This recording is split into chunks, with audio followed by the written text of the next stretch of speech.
কুরবানি দেওয়ার ইচ্ছা থাকলে কি করতে হবে?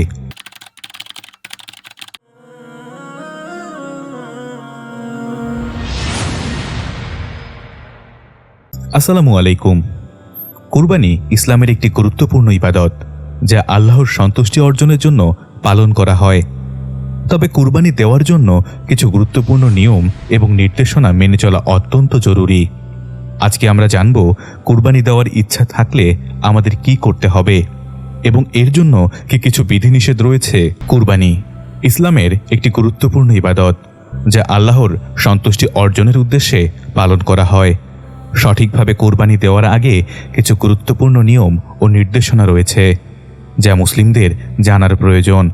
সুন্নাহর আলোকে যে ব্যক্তি কুরবানি দেওয়ার সংকল্প বা ইচ্ছা করে, তার জন্য ওয়াজিব হল জুলহজ মাস প্রবেশের পর থেকে এবং কুরবানি না দেওয়া পর্যন্ত সে যেন তার দেহের কোনো লোম, চুল, নখ বা চর্মাতি না কাটে। এই নির্দেশ আল্লাহ ও তার রাসূল সাল্লাল্লাহু আলাইহি ওয়াসাল্লামের পক্ষ থেকে মুসলমানদের জন্য অত্যন্ত গুরুত্বপূর্ণ। প্রিয় নবী সাল্লাল্লাহু আলাইহি ওয়াসাল্লাম বলেছেন, যখন তোমরা জুলহজ মাসের চাঁদ দেখবে এবং তোমাদের মধ্যে কেউ কুরবানি করার ইচ্ছা পোষণ করবে, তখন সে যেন কুরবানি না করা পর্যন্ত তার নখ, চুল কাটা হতে বিরত থাকে। অন্য এক হাদিসে তিনি বলেছেন, সে যেন তার চর্মাদিরও কোনো কিছু স্পর্শ না করে। এটি প্রমাণ করে যে কুরবানি দেওয়ার ইচ্ছা থাকলে একদম জুলহজ মাসের চাঁদ দেখার পর থেকে তার জন্য কিছু নির্দিষ্ট বিধিনিষেধ রয়েছে। মূলত কুরবানিকারী ব্যক্তি কিছুটা মুহরিমের মতো আচরণ করতে বাধ্য, তবে এর ব্যাখ্যা এবং বাস্তব প্রেক্ষাপটে বিশেষ কিছু শর্তও রয়েছে। কুরবানি দেওয়ার ইচ্ছা থাকা সত্ত্বেও চুল বা নখ কাটলে কি হবে? বলিষ্ঠ মতানুসারে যদি কুরবানি দেওয়ার ইচ্ছা থাকা সত্ত্বেও কেউ জেনে শুনে ইচ্ছাকৃতভাবে চুল বা নখ কাটে, তবে তার জন্য জরুরি যে সে আল্লাহর কাছে ক্ষমা প্রার্থনা করবে। তবে এই কারণে তার কুরবানি করার উপর কোনো প্রভাব পড়বে না, সে স্বাভাবিকভাবেই কুরবানি করবে। কিন্তু আল্লাহর কাছে তওবা করা এবং ভবিষ্যতে এই ভুল থেকে বেঁচে থাকার চেষ্টা করা তার জন্য অত্যন্ত জরুরি। এক্ষেত্রে কোনো ধরনের কাফারা বা কোনো অতিরিক্ত পরিশ্রমের প্রয়োজন নেই, কেবলমাত্র ক্ষমা চেয়ে আল্লাহর কাছে তওবা করা উচিত। কিছু বিশেষ পরিস্থিতি যখন চুল বা নখ কাটার অনুমতি রয়েছে: অসুবিধা বা জরুরি প্রয়োজন। যদি কারো নখ ফেটে যায়, ভেঙে বা ঝুলে থাকে বা কোনো কারণে চুল কাটতে হয়, তখন এতে কোনো সমস্যা নেই। এমনকি যদি মাথায় কোনো আঘাত থাকে এবং চুল কাটা প্রয়োজন হয়ে থাকে, তবে তা কাটতে পারবে। এটা মনে রাখতে হবে যে এখানে তার উদ্দেশ্য কোনো সুরক্ষা বা আরাম পাওয়ার জন্য নয়, বরং জরুরি পরিস্থিতি সামাল দেওয়ার জন্য। এক্ষেত্রে মুহরিম অবস্থায় যেসব বিধিনিষেধ রয়েছে, কুরবানিকারী ব্যক্তি তাদের থেকে বেশি কঠোর নয়।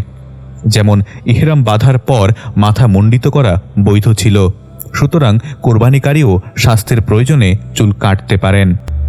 কুরবানি না করার পূর্বে চুল বা নখ কাটলে কি হবে? যদি কোনো ব্যক্তি চাঁদ দেখার পর কুরবানি করার ইচ্ছা না করতেন এবং পরে কুরবানি করার ইচ্ছা হয়, তবে তার জন্য নির্দেশনা হলো তিনি পরবর্তীতে আর চুল বা নখ কাটতে পারবেন না। এতে তার ইচ্ছা অনুযায়ী কোনো পরিবর্তন হবে না। সে কুরবানি করবে, তবে তার জন্য চুল বা নখ কাটার অনুমতি নেই। কুরবানি করার জন্য ভার দেয়া বা ওসিয়ত করা হলে কি করণীয়?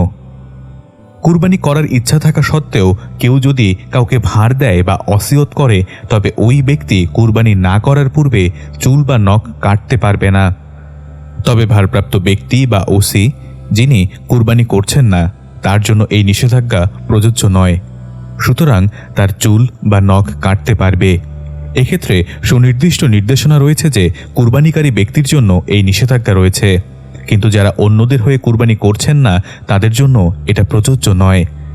কুরবানি দেওয়ার সময় পরিবারের অন্যান্য সদস্যদের বিষয়ে যদি অভিভাবক কুরবানি করেন, তবে তার জন্য এই নিষেধাজ্ঞা প্রযোজ্য, কিন্তু পরিবারের অন্য সকল সদস্যের জন্য এই নিষেধাজ্ঞা প্রযোজ্য নয়। তারা চুল বা নখ কাটতে পারবেন যদি তাদের নিজস্ব কোনো কুরবানির উদ্দেশ্য না থাকে। এটি বুঝে নিতে হবে যে নবী সাল্লাল্লাহু আলাইহি ওয়াসাল্লাম নিজে পরিবারের জন্য কুরবানি করতেন, কিন্তু কখনো তাদের চুল বা নখ কাটতে নিষেধ করেননি।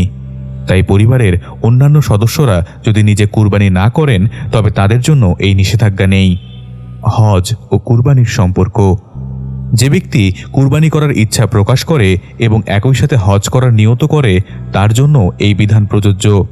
জুলহজ মাসের চাঁদ উঠলে সে যেন কুরবানি না দেয়া পর্যন্ত চুল বা নখ না কাটে।